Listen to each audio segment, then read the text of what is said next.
sholatnya di Muslim. Pada kesempatan malam hari ini Kita duduk ke situ. Kita duduk. Duduk sana dulu. mudah-mudahan kita diterima oleh Allah Subhanahu wa Ta'ala. Alhamdulillah, ibadah puasa kita tidak terasa sudah 12 hari. Berarti lebaran kurang 18 hari lagi. Makanya wajar kalau sholat tarawih kita semakin hari semakin maju, karena konsentrasinya udah dua, mikirin tarawih sama puasa, mikirin lebaran juga. Tapi mudah-mudahan kita semua diberikan kesehatan oleh Allah Subhanahu wa Ta'ala. Alhamdulillah, yang kedua, kita sholat tarawih sudah masuk malam ke-13. Kata Rasul, hambaku umatku yang sholat tarawih hadir di masjid musola pada malam ke-13, maka akan dibangkitkan pada hari kiamat oleh Allah Subhanahu wa Ta'ala dan ditutup semua segala kesalahan dan kejelekan di dalam kehidupannya sewaktu di dunia. Alhamdulillah. Kalau besok malam ke-14, siapa yang sholat tarawih di masjid ini maupun tempat lain, maka malaikat turun langsung menyaksikan sholat tarawih kita. Jadi sholat tarawih kita bukan disaksikan oleh yang lain-lain lagi, tapi langsung disaksikan oleh malaikat. Dan Allah akan lepaskan mereka yang sholat tarawih malam ke-14 itu, yaitu daripada hisab dunia dan hisab akhirat. Makanya kita tidak akan merasakan yang namanya hijab, yang namanya kita melewati jembatan Shiratal Mustaqim. Insyaallah langsung masuk ke surganya Allah Subhanahu wa Ta'ala. Yang besok sakit-sakit dikit hadir tarawih. Jadi kita bisa melihat itu orang puasanya berhasil apa enggak, dilihat dari perubahan-perubahan pada diri si shaim, yaitu orang yang melaksanakan ibadah puasa, terutama dalam peningkatan ibadah pada Allah Subhanahu wa Ta'ala. Kalau puasa kayak gini ibarat binatang, namanya puasa kupu-kupu. Kupu-kupu puasa, iya, seminggu jadi kepompong, 2 minggu kemudian jadi ular, 2 minggu kemudian dia jadi kupu-kupu. Jadi ada perubahan pada dirinya secara signifikan, pengaruhnya baik akhlak, sikap, tingkah laku maupun ibadah pada Allah Subhanahu wa Ta'ala. Satu. Yang kedua, kata Imam Al-Ghazali, puasa mabrurah, puasa yang gak ada pengaruhnya. Puasa mau puasa tapi begitu baik. Puasanya nyasar, dari tahun ke tahun gak ada perubahan. Puasa kayak gini itu diibaratkan puasa ulah kadut, ulah koros, ulah kan di sini. Dulu kalau punya empang tuh, punya keramik, harus keramik dimakan ulah kadut. Tuh ulah kadut, ulah koros puasa, belum songin kulitnya, tapi setelah belum songin kulitnya, buka kulit, dia jadi ulah lagi. Jadi puasa mau puasa nggak ada perubahan pada dirinya, akhlaknya, tingkah lakunya, termasuk ibadah pada Allah Subhanahu wa Ta'ala. Yang udah puasa yang nyasar, memang apa nyasar, ditolak oleh Allah karena puasanya nganggluh mulu, nganggluh capek, nganggluh aus, nganggluh bulan puasa gua nggak bebas dan kopi, nggak bebas dan ngerokok, nggak bebas dan megang-megang ini, kan gitu ya. Orang kayak gini datang bulan puasa bukannya girang, bukan melaksanakan puasa, tapi ngeluh, tapi nganggluh, puasanya ditolak oleh Allah Subhanahu wa Ta'ala. Na'udzubillah Mudah-mudahan kita dapat puasa yang pertama mabrurah, puasa yang sukses, puasa yang berhasil, puasa yang diterima oleh Allah Subhanahu wa Ta'ala.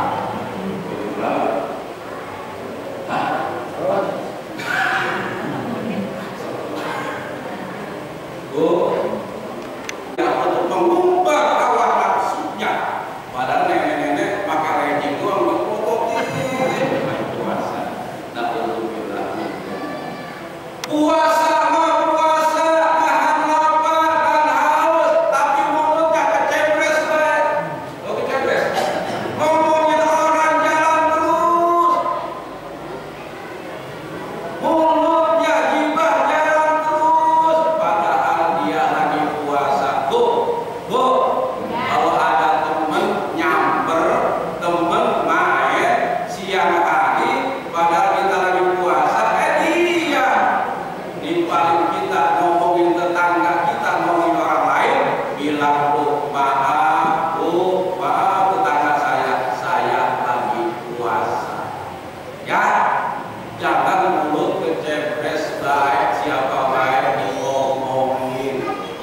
Maka orang kayak gitu puasa matanya nggak dijaga, mulutnya nggak dijaga, kupingnya nggak dijaga. Puasa tapi dengerin udah Al-Quran, udah rotal, dangdut, inul daratista, gak ilaha mati. Orang kayak gitu nggak dapat nilai pahala puasa. Apa kata Rasulullah? Kamin shaimin laisa lahu min siyami minal ju' wal 'am. Berapa banyak orang puasa di akhir zaman ini, kata Rasul, nggak dapat apa-apa, yang dia dapat cuma haus dan lapar doang. Makanya supaya puasa kita berkualitas, sabar ditingkatin dulu ya. Alhamdulillah. Yang kedua, sifat ikhlas. Ikhlas apa? Ikhlas menerima yang Allah berikan kita puasa. Ikhlas nahan lapar, jangan ngambil dulu lapar. Baru habis sahur jam 8 udah melihat jemput, ini lama amat ya. Ambil berudah selimut lagi, udah cok. Terus tidur lagi, bangun lagi, ya kan? Ikhlas lapar, nahan panas.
15 menit sebelum maghrib keliling.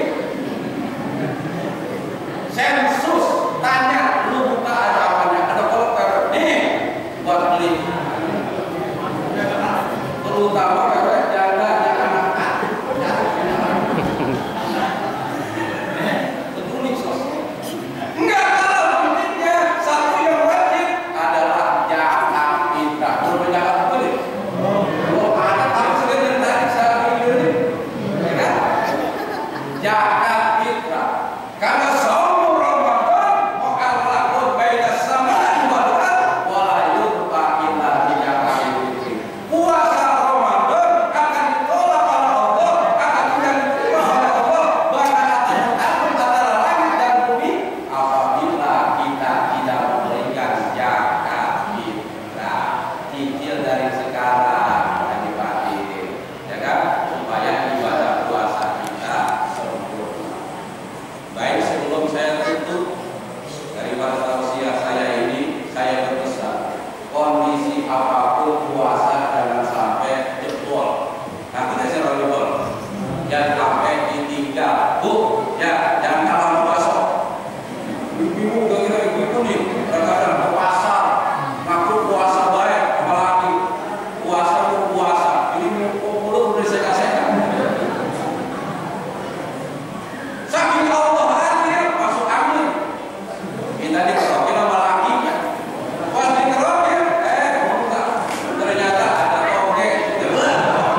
Wah, ini kata laki ada laki malam sahur ada toge apa mie. Tuh, kondisi apapun puasa jangan ditinggal. Kenapa Ustaz?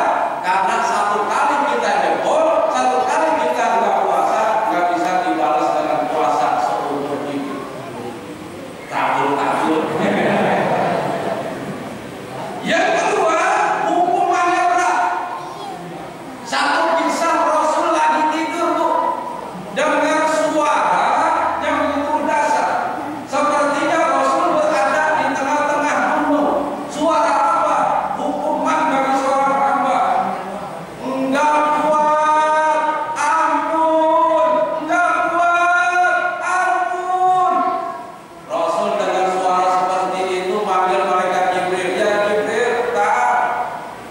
Suara apa itu? Jibril ditanya sama Rasul nggak ngomong apa-apa. Cuma dilakukan oleh Jibril adalah di bawahnya Rasul ke sumber suara itu. Ternyata di sumber suara itu ada seorang hamba lagi disiksa. Kakinya di atas diikat dengan rantai. Palanya di bawah, rantai itu berasal dari api neraka. Palanya di bawah. Tuh, ingat nggak? Lagi potong sapi atau potong kambing. Kaki di atas, diikat, pala di bawah. Bahasa Romaninya nyuprit. Nyuprit. Kaki itu kau memang nyuprit. Bahasa Jerman nyuprit. Ya kan? Bu, itu hamba disiksa kaki di atas, pala di bawah, diminumin sama air timah. Setiap diminumin, ampun, buah makan semuanya, utusnya nyangkut, ini nyangkut, jadi satu. Minum lagi, enggak buah, kakinya ke sono, palanya ke sono, jadi satu. Saking dasarnya siksaan, Rasul nanya lagi, ya Jibril, emang apa itu? Hambaku disiksa itu berat, begitu dasar. Kata Jibril, itulah yang hamba. Manakala yang lain di bulan Ramadan pada puasa, nahan lapar, nahan haus, dia enak-enakan mobilion.